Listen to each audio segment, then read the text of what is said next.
once I was willing to like experience my feelings and walk through things and just be uncomfortable, like my skin crawling, you know what I mean, and doing things that I didn't want to do, and like getting out of my own way was the biggest thing that I did because I was like my own worst enemy. Like I still am. Like, most of my problems I cause.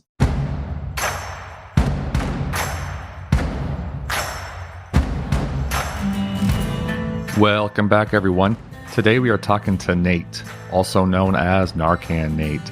Nate talks about his not ideal upbringing in Tennessee, his addiction to pills and cocaine, and his very open and honest journey to recovery, which did involve a couple of relapses. He also talks about now how he's giving back and helping others by handing out Narcan, which has saved quite a few lives through his organizations. Take a listen. Hey everyone, today I'm really excited. This is a total surprise, really. I got Nate Smiddy on the line here.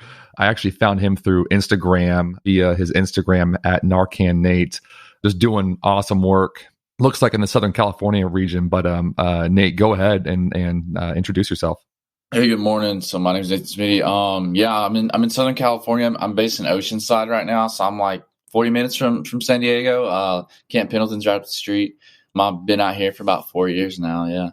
Cool. Yeah, no, it was interesting. There's so much negativity around social media with everything going on. But one of the cool things, about it is the tool, where you can see, the cool impacts that people are doing and all the work you're doing with other, organizations as well that we can touch on later. But first, I kind of want to just, because again, I don't know who you are, anything like that. So this is really cool, just to get to know you. Tell me about your upbringing, where you're born, all that kind of stuff, your family, and, about your life. I was born in Kentucky, but I was raised in Tennessee, and I lived in Tennessee my whole life up until I moved out here almost 4 years ago. And my upbringing was not really, not ideal. You know what I mean? My parents split up early. My dad drank a lot. My mom kidnapped me and my brother when I was younger. We were gone for a couple of weeks, man. And my brother was the oldest, so she had this like idea that she could like beat him and put marks on him and then have both of us tell the Department of Children's Services that my dad did this to him to get custody of us. But it don't really work out when there's like an Amber Alert for you. You know what I mean? It don't really work out. You know what I mean? It was a good try, but it didn't work, And yeah, so I was just messed up as a kid, man, and this stuff just carried over into adulthood. Like I really didn't have a chance looking back at it. Wow. Sure. So this was a legit kidnapping. Yeah, she came and it wasn't like no white van or anything like that. You know what I mean? It was like swoop, but she came and got us. She had visitation. And she just never took us back, like ever. Like I remember we were in this holler in Kentucky, like in the middle of nowhere. It was like a coal mine in town. That's all it's like all it's ever been there. You know what I mean? And I can remember like hiding in this room, and I could see this state trooper walk around the house, like you could see his hat. And I think he even came in the house at one point, but I don't know why he didn't come in that room. It just wasn't meant to be. But yeah, it was like legit. Wow, insane. So your dad does any side of your family? It sounds like your dad, so it sounds like you're already predisposed to, genetically to addiction. Yeah, definitely. My mom definitely struggles with mental health, and she's definitely, she was drinking too. I don't know why she did that. I don't know if it's just psychosis, or if she was a manic episode, or, I don't know. I remember her like being around drugs and stuff like that when I was a kid. And my dad was just like, I don't even know. He was just going through it and just drinking. I'm not going to say he's an alcoholic. I would just say he was a heavy drinker. You know what I mean? At that point, because he's never faced really any consequences. I think it was just a phase of his life. So, you know what I mean? Because my dad's he's been successful. He's never really faced consequences that I can speak on. You know what I mean? But yeah, definitely there's definitely some addiction in my family, outside of that for sure. And some mental health. My dad's dad killed himself. He was in World War II, and he came back and he just couldn't deal with it, and he killed himself. So I'm sorry about that. Yeah, that's a generation that definitely didn't talk about that kind of stuff. My grandpa as well. My mom always tells us, he was in the Air Force, and he would never ever talk about World War II. So that's crazy. So in Tennessee, I mean, you hear about all this, the whole Rust Belt was kind of, the start of the opioid epidemic, right? When you're, born and raised, Kentucky, Tennessee, all that kind of stuff, did you see a lot of drugs going around? Or was it more when the Oxy came around, all that proliferation of the pill mills and stuff? Is that when it was when it started? I can remember being in school, like being a kid, and my dad would listen to like 99.5 KD country on the radio. I remember it because it was just part of his routine, like every morning, man. And I can remember this one story, and this dude, like, he legit drove like a dump truck into a pharmacy to break into it to steal Oxys. I remember it like it was yesterday. No shit. Yeah. Wow. And then, so yeah, I remember that stuff. I remember, hearing stories like people were like climbing telephone poles, like trying to steal the copper off of them and getting like electrocuted, or their insides just like fried up. You know what I mean? And yeah, it was definitely, just to get pills or just that or drugs. But I mean, it was definitely like, yeah, wow. What I seen and what I experienced, it was definitely like the opiate things, the OCs and stuff like that. You know what I'm saying? And it was still like when I started getting high like that, it was still the pills, like, you know what I mean? It was still like a lot more, it was the DEA and all that. They came out with like the system where you couldn't go around like doctor shopping and stuff like that, but it was still like heavily concentrated in pills. First of all, if you don't mind me asking, how old are you? I'm 29. Okay. I was going to say with the PDMP, it's when you mentioned that, we had a few discussions in back podcasts, previous podcasts, but So how, what was your addiction story like? How old were you when you started becoming, what were you addicted to? How'd you start? When I got addicted, when the wheels started turning, it was an M block. I did an M block 30, which is a Roxycodone. And, I did that, and it was just like I remember telling myself, like, I need to feel like this every day of my life. And that's how it happened. And that's what it was. That's exactly what I did. It started with that, and then I started doing Coke and Xanax, and you know what I mean? That was my concoction. That was like, if I could do anything, I'd want to do Roxy's, cocaine, and Xanax, and do it all at the same time. Really? Yeah. Just the uppers and downers? Yeah. Wow. So when you mentioned it's such a common theme, when you first, did that Roxy, and you said, "Oh my God, I gotta feel like this every day." What was it? Was it something in terms of, did some sort of mental thing get just shut off? Did you have constant thoughts in your head, or was it just the euphoria in general that just kind of relieved stress or anxiety?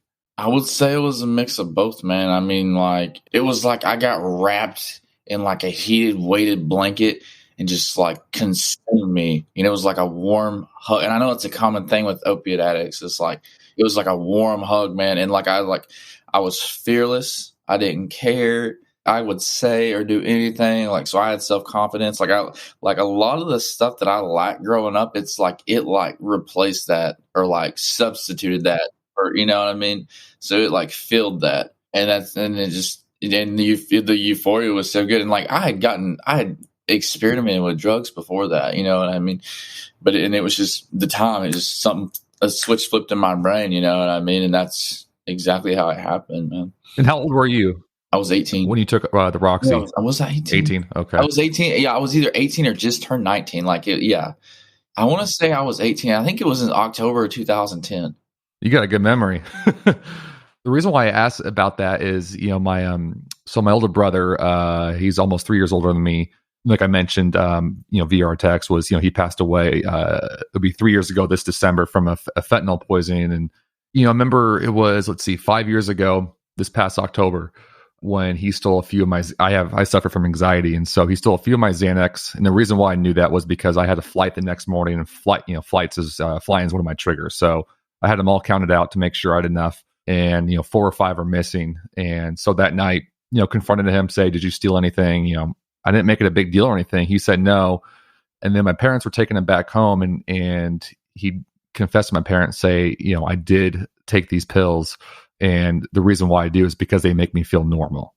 And that's what, when you said that, like, it just, when you wrap a blanket around yourself or something like that, that's, I always go back to that thought or that statement from my brother when he said that. It just made me feel normal. just the voices in his head, all that kind of stuff just stopped, and it makes me, I don't know if it's sadness or it just sucks to think that someone, when you take whatever kind of pill just to, make you feel normal. Right. So I just, it always brings me back to that conversation 5 years ago. But, so you're 18, sorry for that little side road there. So you're 18, and was it a group of friends you were hanging out with, or was it just you, kind of got us along through your addiction at this point? Yeah. So, I mean, I had, like, before then, I would smoke like half a joint at night because I was selling drugs, you know what I mean? So, and I was trying to be successful in a sense. So I was really responsible. Like, I wouldn't smoke weed during the day because I drove around selling drugs. I wasn't trying to get pulled over on a moving violation. You know what I mean? So I was pretty smart. So I would like smoke half a joint at night before bed, and that would be it. Maybe drink a beer. And so I do that. I try the Roxys. I get addicted. The very next day, like I wake up, I rail Roxy. You know what I mean? And it was just an everyday thing. I think I was still working at a gas station maybe, and I ended up, I was, because I remember I just quit the job one day. I just got like, I'm done, like I'm wasting my time here. I was selling drugs out of this gas station too, and so I get addicted, and I think it was like maybe a month later, like I didn't have any to sell because I eventually I was selling pills and cocaine and like whatever I could get my hands on to make $1.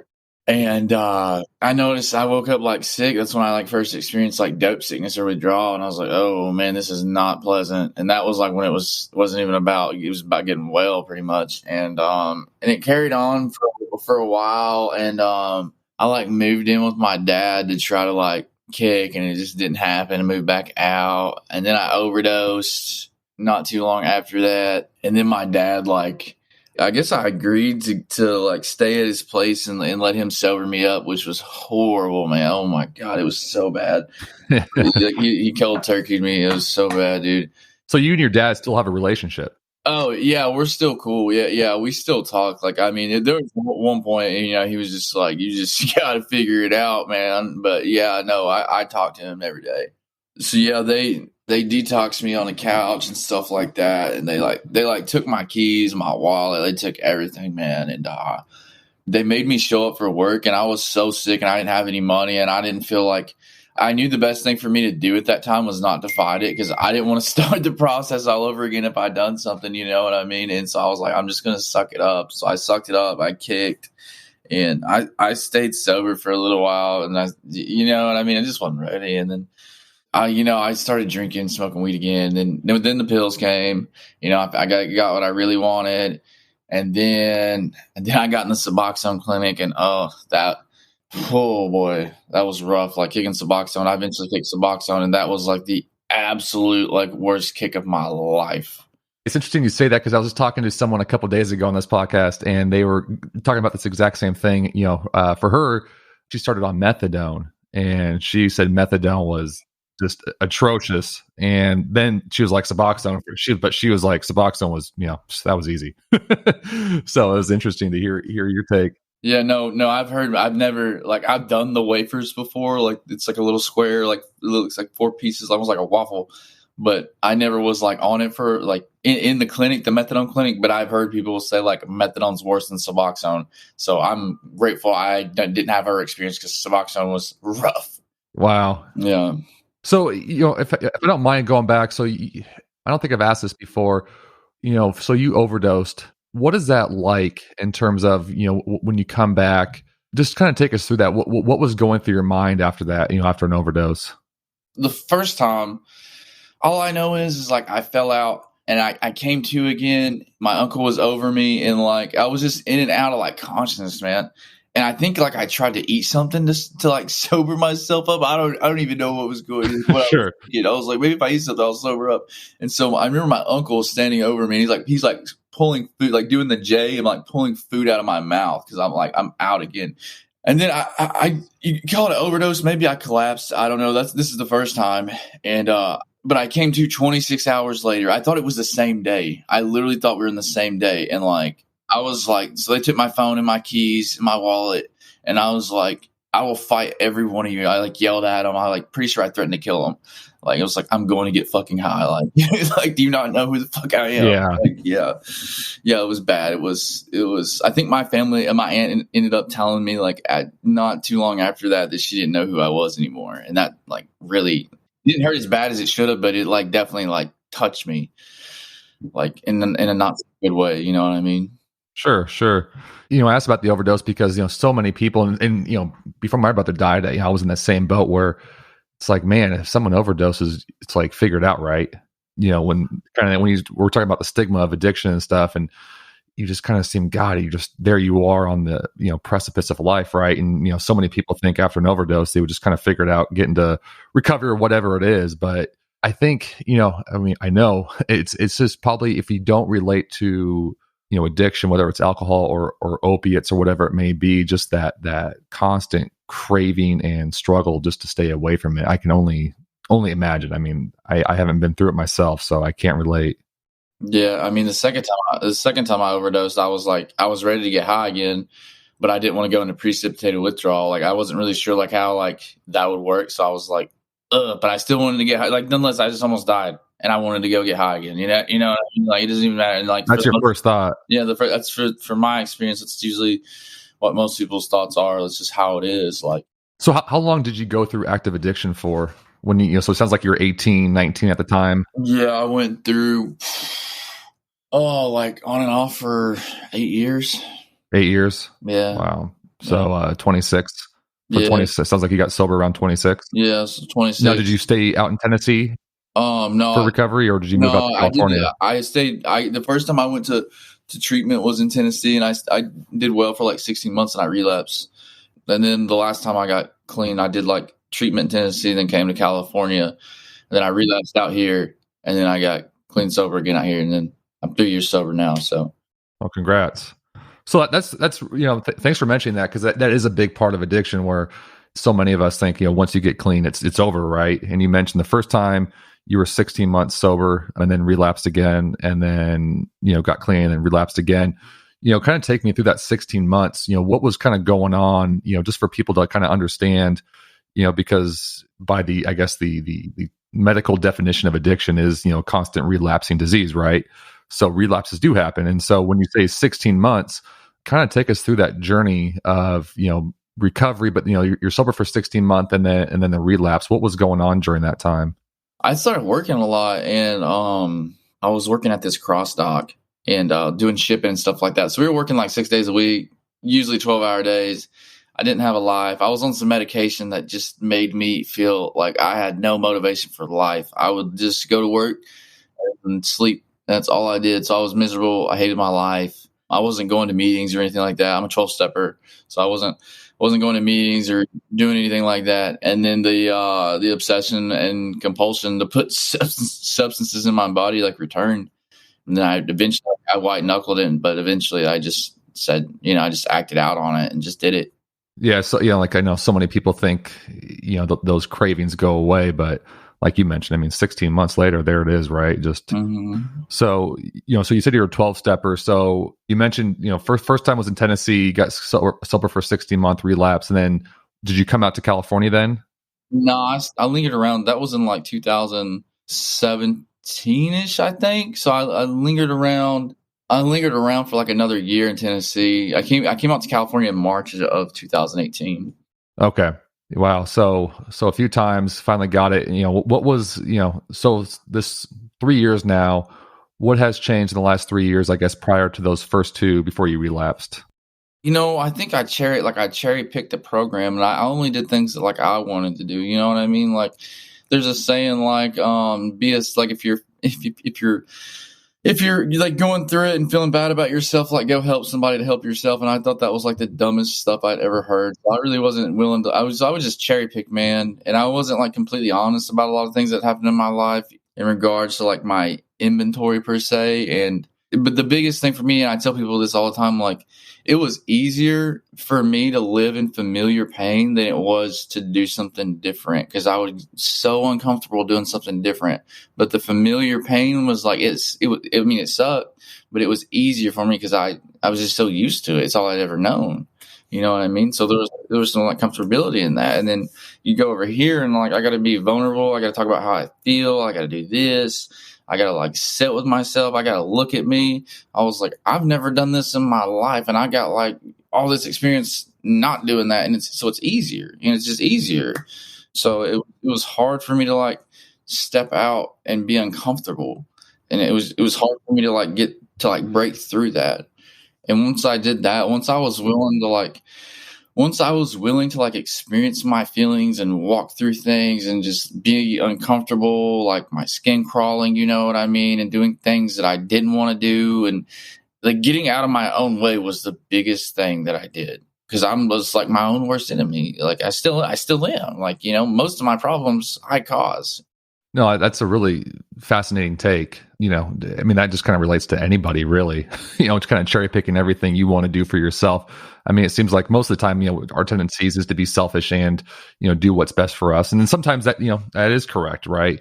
But like you mentioned, you know, getting out of your comfort zone and you know, going out and helping people and things like that really seem to open up a whole new level. So that's really cool.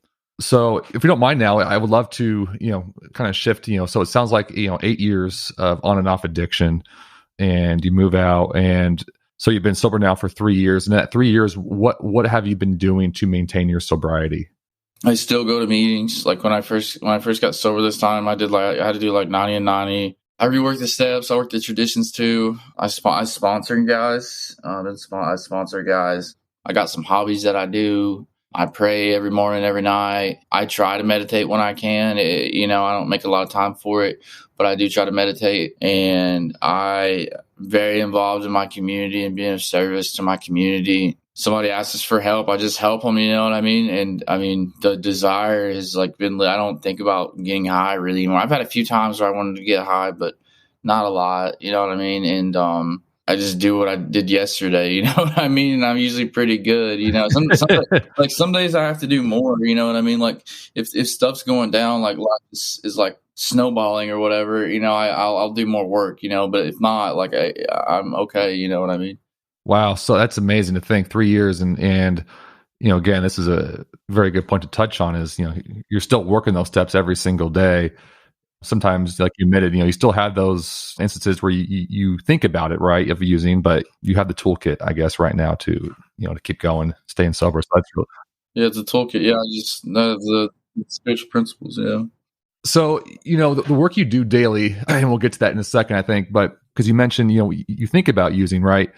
The work you do daily, does that affect, because you mentioned if I am snowballing or whatever, like I'll just do more work. The work you do daily, does that affect your thoughts in terms of, you know, potentially wanting to use, or, you know, how does that play in? Because before I guess you answer, we can say like, you know, you're out there on the front lines, handed out Narcan, fentanyl strips, all that kind of stuff. And you see it, all the stuff every single day. For the most part, like for the most part, I'm like, I do not want to get loaded today. Like, absolutely not. Because I just see a bunch of bad juju is what I see every day. And like when I say more work, I mean, like I'll go to more meetings, or, you know what I mean? Or I'll, okay, got it. Yeah. Not like go, you know, no, I mean, like I'll do more like self-care per se is what I mean by that. But no, like for the most part, no, like being in the streets and stuff like that, it doesn't like really tempt me, because I just see myself in them, you know what I mean? I'm like, I do not want to be that person. Absolutely. Like, no, like not that you're a bad person, but I don't want to put myself through that again. And it's just, no, if I'm not helping them, I tell them all the time, if I'm not helping them, they're helping me. So regardless, yeah, no, it does not. There's times like I have fleeting thoughts, but that's how my brain works. You know what I mean? And it's, I would be lying if I didn't have fleeting thoughts, you know, but I'm never like, oh my God, like I got to go do this. Like, you know, it's just like, you just have a fleeting thought. I'll honor it. It'll pass. Like I had surgery, so I fixed my teeth. I had to take narcotics, and I still have them in my safe, because like laughing gas makes me like get angry. So they had to give me, Oh shit! Yeah, they had to give me benzos, and like they're still in my safe, and that was like a month or so ago. I should probably destroy them and be responsible, like to protect myself. But I don't even. I forget they're there half the time, and I'm just like, oh yeah, those benzos are still in safe. Like, oops, like, I don't even know. Yeah. I don't even think about them. And I'll open it. I'm like, oh yeah, I was supposed to destroy these and take them to CVS. And I'm like, oh. Well, if you can make one promise, I would love for you to take them to CVS because, Okay, yeah. again, yeah, if you can make me one promise, I have that just because, again, I'm sure what you've seen, but, with my brother and stuff, I did the same thing. I had a couple back surgeries back in high school, and, luckily I had the, those pills make me want to throw up feeling. I didn't have the euphoria or the blanket around me, right? So, again, I knock on wood because you never know what happens later in life, but I'm one of the lucky ones who had that feeling, right? So, I had some other stuff in my cabinet as well. And, after my brother died, I said, whatever, I don't need this stuff anymore. And, took it on down and got it destroyed. So, got to make me that promise to get that stuff. I don't want that stuff in your safe coming back to haunt you. Yeah, no, you're right. No, it's really the responsible thing to do is just like take them to CVS. And I usually forget it. Like, I need to go do it though, for sure. So can you tell us, what you do now on a day-to-day basis? Because, again, this is how I found you through your Instagram and the amazing work you do. So I'd love for you to describe what you do, what organization you work with, all that kind of stuff. So yeah, I'm a liaison for a new path. It's like Parents for Addiction treatment. And so I go out and I distribute Narcan, and if I have fentanyl test strips, I'll give them to them. But I distribute Narcan in North County and in South Orange County. So pretty much all over. I've been to Skid Row. I've been to Skid Row before and done it up there and in St. Julian Park. But yeah, I educate people. It's not limited to the streets. I've been in treatment centers, been in detoxes. I've been in I've been in homes of people. Like people will call me, like, my mother or my daughter or my son is using. I heard I can get Narcan from you just in case like we ever come across them, and in that state. So I educate people. I provide Narcan to people and just try to raise awareness and stomp the stigma out, you know what I mean? And I try to bridge the gap between someone dying and someone finding a form of recovery, because I believe everybody can change. It's absolutely possible. So I'm trying to bridge that gap. And so if you've seen my videos, so there's this other organization called Humanities Showers. Like wherever they go, I go and set up and working on like right now, like moving out like to more locations, like for myself, so, and, yeah. And the statistic, like last week, I think last week was 20 lives saved that week alone. And now at 11 weeks, we're just from street outreach is 64 lives in the last week. No, in 11 weeks, 64 lives in 11 weeks. Oh, 11 weeks. 60. Yeah. Wow. That's awesome. Just in like the street outreach. Yeah, and for people that don't know, Narcan Naloxone is the opioid reversal, medication. So, it's again very easy to use. Just spray it up the nose when someone's overdosing. And right now I'm in the midst of our organization is in the midst of trying to get my high school I went to to have a Naloxone box, just like a defibrillator, right, in their high school. Because again, I just, within the school district here, there's been, I think, from what I heard, five fentanyl poisonings in the last year from high school kids here in the school district in Oregon. And, that just breaks, when I heard that, it just breaks my heart, because these kids are, ages 15 to 18, right? And it's just, they think they're taking a Xanax, they think they're taking a Oxy, Perk, whatever it may be, and wake up dead, right? It just, and here we are, we're again, that stigma of, carrying naloxone, right? Or a high school carrying naloxone, but that's the reality we're in these days. And it's not a matter of if, but a matter of when, in my opinion. So, and you see that on a daily basis, 64 lives saved in 11 weeks. That's awesome. So you mentioned you've actually been into people's homes, families' homes, and that's really awesome that you do that. How do parents find you? How do they go about that? It's usually through just people I've connected with and they tell them about me, or a lot of people have found me through like social media and stuff like that, just through people sharing my content. But the most recent one was I knew their daughter's mother knew somebody that knew me and like mentioned it to them. Like, I don't know what I'm going to do. And they're like, oh, well, there's this guy, you know what I mean? He's local. And they just like, they like called me and stuff like that and just went over there. That's cool. That's cool that parents are doing that. Yeah. Yeah, no, I went to my local pharmacy, last week, 2 weeks ago, and asked for Narcan because I think mine's expired now, the one I carry, and And basically, even though there's a massive Narcan sign right next to the register, right, that says, through your local pharmacy and you can get Narcan for free, they were like, basically, what is it? The tech and the pharmacy tech. And I was like, this is free, comes through, by state law, that kind of stuff. And the pharmacist did come over and help her out and said, we'll get some on order. So yeah, I was a little shocked by that whole thing. Cause again, it's supposed to be readily available but hopefully they can get some in because my doses are out. And I would assume you probably get yours through some sort of grant, county grant or. Yeah, I get it through the Department of Health Services grant. Yeah. How many doses have you not administered, but handed out over the last 11 weeks? Oh God! Let me get my phone. Okay. I'm trying to think. Like I'm really being serious. Dude, like over a couple thousand probably. Easy. Yeah. Easy. I won't even do the math. Like easy, a couple thousand. Do you mind taking us down Skid Row and what that looks like? Because I think so much of what we're seeing or hearing throughout the nation right now is, with the housing prices and everything going on and COVID and, there's, homelessness, all that kind of stuff. But then, you hear about Skid Row and the stuff I've heard. I don't know. I maybe it's not how maybe someone talking about can't do it justice, maybe, but just take us down Skid Row and I guess not down, but that whole area of, what is it like? What are you seeing down there? I mean, because again, this is Los Angeles, one of the richest cities in the world, right? I mean, St. Julian Park's really kept up. They keep the park really good about keeping that park clean and stuff like that. But yeah, so you go down and it's just like 10 after 10 after 10. You got like Skid Row, you got Vets Row. There's a lot of trash on the ground, man. Just like typical, just it's people, they're houseless, man. There's either not enough adequate resources. They don't know how to utilize them, man. And just, a lot of just like it's almost I don't even know how to describe it, man. I don't even know if I can do it justice because I've only been there one time. You know what I mean? I don't want to like not give that place the justice it deserves, but it's just like it's a very very poverty stricken, man. People got clothes on that like they've had on forever, man, and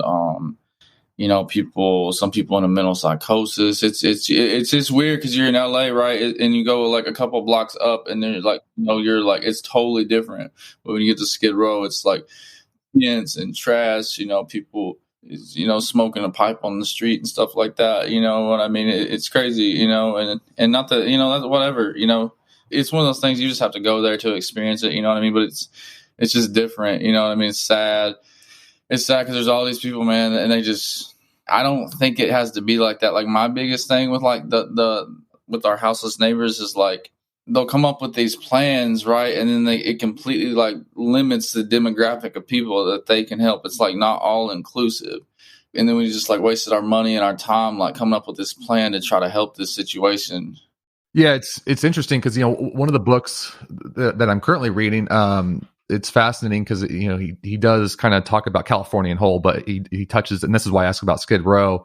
He touches on Skid Row and of course the Tenderloin district in San Francisco and stuff. But he talks about the lack of actual shelters in California. So California has one of the highest rates of per capita money being spent for mental health and substance abuse, but yet it keeps failing every year after year after year. And one of the things, I touched on someone with this last year is everyone wants, permanent housing, right? And when the counties come out, or, he talks about how the counties come out with the plan and that's they say, okay, it's going to be $140,000 per person. But by the time everything's done, blah, blah, blah, it's, it ends up being $500,000 per person, which is just, of course, ridiculous. How can you be that far off? But one of the things he talks about is really just the lack of just shelters, right? Where if we can get people indoors and then gradually move them up into affordable housing, right? Because again, the shelter part is, you're indoors. And I kind of want your thoughts about this as well. People indoors, they have access, resources, whatever. You're just off the streets at least, but it's much more affordable to get these shelters up and in place versus these, affordable housing units where, you have to go through the whole permitting process, et cetera, so on, right? And it becomes very expensive. So is that what you kind of see down there in the LA region or, Southern California, is just the lack of access to shelters? Yeah. I think it's that. And, And just, I think it's just resources in general. Like, I mean, if like, I would like to see like where they're spending the money, like an open source, like, like I want to know where this money's going, like really, you know what I mean? So I could like gauge it, you know what I mean? To like really see that this money is going here. But yeah, it's definitely like a lack of shelter and like just a lack of resources in total, honestly, from like what I've seen. Like I said, I've only been there once, so I really don't feel too comfortable speaking on it because you know what I mean. I don't want to do them be a disservice to those people.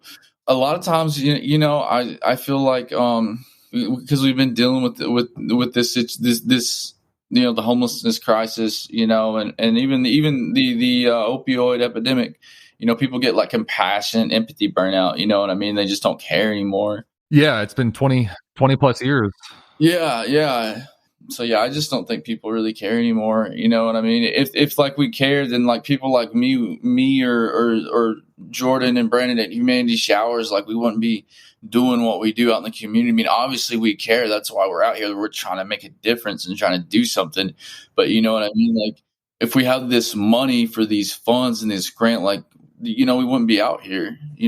Like if something was being done and it was sufficient enough. Yeah, that's why I'm reading this, just trying to read this book, or am reading this book, just to get a different perspective. Because again, like you mentioned, this, I would love to see open source accounting. It kind of touches back to a tweet Elon did a couple of days ago, where I think it was, I don't know if it was the World Health Organization or whatever it was, said, hey, if if Elon gave $2 or $6 billion, whatever it was, we could solve world hunger, right? And he says, great, I'll sell Tesla stock right now. Yeah. But yeah, as long as it's open source accounting, because you want to see where the money goes. And yeah, absolutely. And I think we're kind of touching a lot of that is I think a lot of taxpayers and a lot of us in general, whether you're working on the front lines you are, or people who aren't but are paying, there's a new tax being implemented, like here in Portland, a new tax was implemented in a county. And again, it's just another, but you want to go, okay, this has been going on for 10, 15 years. Why are we getting worse and not better when more and more money is being, invested in these communities? So that's I think a lot of the frustration. And I think, the sad part about it is, like you mentioned, a lot of the compassion and empathy goes out the window. And I think I would have to imagine some of that is in play where, we're spending more money, but it seems like no results are being provided. So I'm all for that. I wish there was more accessible open source accounting like that, so we can see where the hell stuff is going, because I'm sure that could solve a lot of the issues real quick. Yeah, I mean, it would make sense. And like for me, I think like whatever plan they collectively come to, it just needs to be inclusive and not exclusive. You know what I mean? Because if you start like they want to be like, oh, well, you can't have felons or you can't have this. Like if you do that, then like limiting the demo, like we're still have an issue that needs to be resolved. Like you just need to get housing and treatment, and then we can figure that out. Like, okay, like what's our cutoff with an individual, like where we don't help them anymore, or they have to go, or, whatever, we find them like a higher level of care. Like we can worry about that once we get them in there. Like if we don't get them in there, we can't provide them any resources. You know what I mean? Like we just. Sure. So you mentioned another organization, Humanities Showers. I've seen them on through your Instagram and stuff. Can you tell a little bit more about what they do and what, how you work with them? Yeah, so I met them through a friend, and they started it as I just like kind of a thing. Like Jordan went around and asking people, "What do you need? Like what's something, if you could have one thing per se, what would it be?" And they would say showers, and so Jordan eventually provided showers, and he got the name. I think he asked. I could be wrong, but I think he asked like the first guy that took the shower like how he felt, and it said it gave him like dignity and stuff like that. It made him feel like humane or something like that. And so that's how he got that term, like humanity showers. And they just believe like providing dignity and humanity through a shower at a time. You know what I mean? Because you think you take a shower, just like if you're not showering, you're dirty. You know what I mean? You just don't feel human again. You know what I mean? So it's like something like me and you probably take for granted, really, because we don't even think, we just do it. It's autopilot. You know what I mean? And even then, they provide like so many resources there, because like when people come, they'll ask, you know what I mean? They'll ask me to come, like, just show up. Like, there's something for you to do. Like everybody can provide something. Like, I know people that you may not know, but you may know people that I don't know that could help these individuals. And so there's food there. There's clothes, we give them like toiletries, like maybe some hand sanitizer if we have it, like whatever people donate. Like sometimes we'll have like jam bands there, like they'll play music. You know what I mean? It's just like a very healing process. And it's like we're loving people like right where they're at, wherever they're at, you know what I mean? And so they give me my place to set up, you know what I mean? And so it allows me to just like be a part of it. And like we all like come together as a collective of people trying to help each other, you know what I mean? Provide for our houseless neighbors. And they even like, they have people like trying to do casework there, you know what I mean? And other organizations will come and show up and like provide a service for them, because they know we're there. And so, yeah, it's just like it's coming together like as a collective of individuals and like a community and providing these services. That's really cool. That's awesome. Yeah, there's a organization up here called Because People Matter, and they go down under the Burnside Bridge every Thursday night, I believe. And they set up a nice little area where people take the houseless people into and do the your clothes, your shopping, to pick out some new clothes and stuff, and provide free haircuts. But the one thing I did see, and this was right before the pandemic hit a couple of years ago, was kind of a similar idea. A shower on wheels, right? Kind of that big cargo truck rolls up, and people loved it, and that was really, really cool to see. So that's awesome what you guys are doing. Nate, I want to thank you for your time. I'm glad I found you on Instagram. Tell people where you can find yourself on Instagram. Yeah, so just Narcan_Nate, and then there's New Path Narcan Project. So you can find me there on Instagram. Perfect. Yeah, one of the coolest things I've seen to date so far, on the front lines. Again, like you said, help 64 lives saved in the last 11 weeks. So that's awesome to hear. So I truly appreciate your time telling your story and being open and honest about it all. Thank you. Yeah, I appreciate you having me. It's an honor. I'm glad I can share that. Thank you for listening to the Henry Zunkel podcast. Please like, subscribe, and leave us a review. If you would like to learn more about our nonprofit, please go to henryzunkel.org. As we say here at Henry Zunkel, you are loved, never judged.